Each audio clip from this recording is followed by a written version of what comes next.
दर्शकों, आप देख रहे हैं अपना नया सवेरा न्यूज चैनल। आज मां भगवती के छठे स्वरूप कात्यायनी देवी की पूजा अर्चना हो रही है। माता ने अपने इस पुत्री स्वरूप से पिता के कुल की रक्षा का संदेश दिया है। कात्यायन ऋषि ने तपस्या करके देवी से वरदान मांगा कि आप पुत्री रूप में मेरे कुल में जन्म लें। देवी ने कात्यायन ऋषि की तपस्या से प्रसन्न होकर अपना अजन्मा स्वरूप त्याग कर पुत्री रूप में जन्म लिया।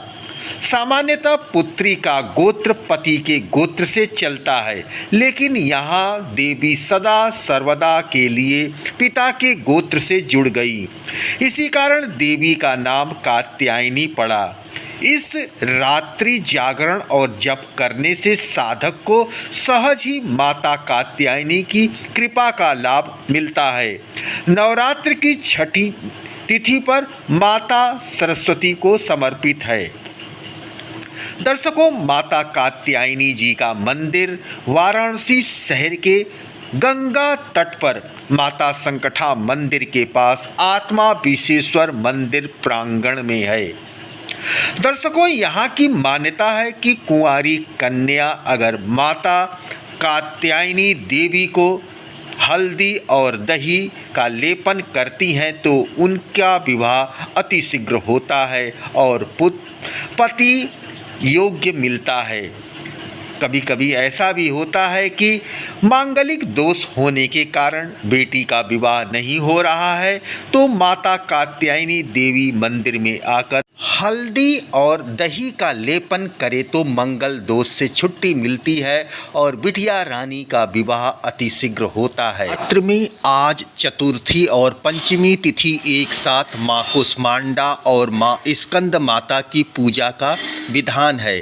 चैत नवरात्र में इस वर्ष विशेष संयोग बना है, जहां आज बुधवार 2 अप्रैल को चतुर्थी और पंचमी तिथि एक साथ पड़ी है।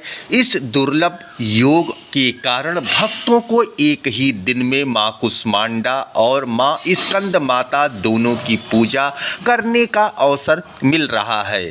शोषणोपचार पूजन के माध्यम से भक्त माता की कृपा प्राप्त कर रहे हैं। शास्त्रों के अनुसार ब्रह्मांड की उत्पत्ति मां कुष्मांडा के उदर से हुई थी। इसी कारण इन्हें कुष्मांडा कहा जाता है। मां कुष्मांडा शांत स्वभाव की देवी हैं और मनोकामना पूर्ण करने वाली मानी जाती हैं।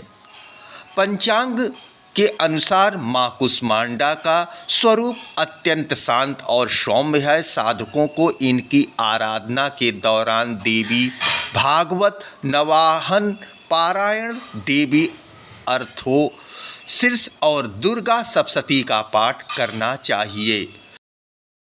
माँ का मंगला करीब 3 बजे करीब हुआ है। उससे पहले माँ का स्वर्णमयी अलंकार हुआ है और देश की सुख समृद्धि की कामना के पुजारी जी ने इसके साथ माँ का श्रृंगार आज अलंकृत किया है। श्रृंगार में माँ का पंचम स्नान और पंचगव्य स्नान हुआ है और करीब 3 बजे करीब माँ का कपाट खुला है और उस समय से निरंतर भक्तों की भीड़ लगी। आस्था का जनसैलाब यहाँ पर उमड़ा हुआ है। भक्त निरंतर माँ की झांकी दर्शन प्राप्त कर रहे हैं, अपना पूजा पाठ हवन सब कुछ कर रहे हैं और दर्शन पुण्य के भागी हो रहे हैं।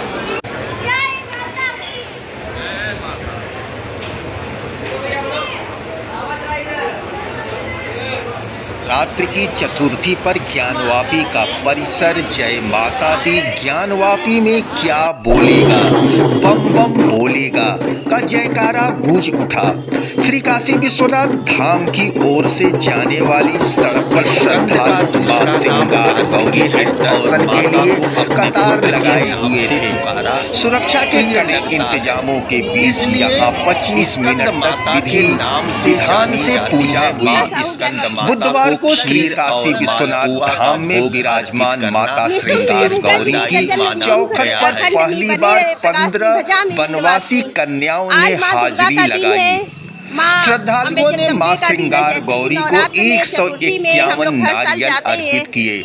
श्रद्धालुओं ने माता की चौखट पर पूजा करके ज्ञानवापी को मुक्त कराने का संकल्प भी दोहराया। हिंदू पक्ष के वकील विष्णु शंकर जैन ने ज्ञानवापी केस में वाद दायर करने वाली 4 महिलाओं के साथ पूजन किया।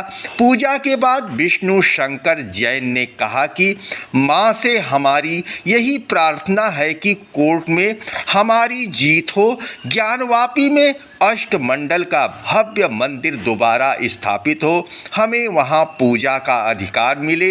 हिंदू युवा वाहिनी के अमरीश सिंह भोला भी हिंदू युवा वाहिनी के सदस्यों के साथ दर्शन के लिए पहुंचे।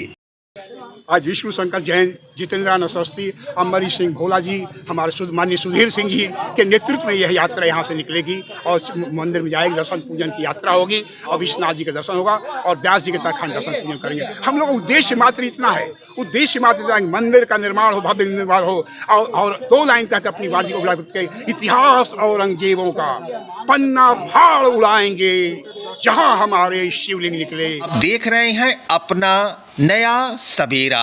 चैत नवरात्र का दूसरा दिन मां दुर्गा की द्वितीय शक्ति मां ब्रह्मचारिणी की पूजा होती है। देवी ब्रह्मचारिणी का स्वरूप शांत और सौम्य है। चैत नवरात्र के दूसरे दिन मां ब्रह्मचारिणी की पूजा का विशेष महत्व है। मान्यता है कि इस दिन उनकी कथा का पाठ करने से साधक को त्याग, वैराग, संयम और सुख प्राप्त होता है। ऐसे में इस दिन सुबह स्नान के बाद मां की विधि विधान से पूजा करें और उनकी कथा का पाठ करें, श्रवण करें। कथाओं के अनुसार माता ब्रह्मचारिणी हिमालय और देवी मैना की पुत्री हैं, जिन्होंने नारद मुनि के कहने पर भगवान शंकर की कठिन तपस्या की थी और इसके प्रभाव से ही उन्होंने भोले शंकर को पति के रूप में प्राप्त किया था। इसके साथ ही कठिन तपस्या के कारण उन्हें तपस्यारिणी अर्थात ब्रह्मचारिणी नाम से जाना जाता है। ऐसा माना जाता है कि तपस्या के दौरान देवी ने 3000 वर्षों तक टूटे हुए बेलपत्र खाए थे। वे हर दुख सहकर भी शंकर जी की आराधना करती रहीं। इसके बाद तो उन्होंने बेलपत्र का भी त्याग कर दिया था। फिर कई हजार वर्षों तक उन्होंने निर्जल व निराहार रहकर तपस्या की। शहर में माता ब्रह्मचारिणी का मंदिर दुर्गा घाट के ऊपर और दुद्ध विनायक के पास स्थित है, जहां पर दर्शन पूजन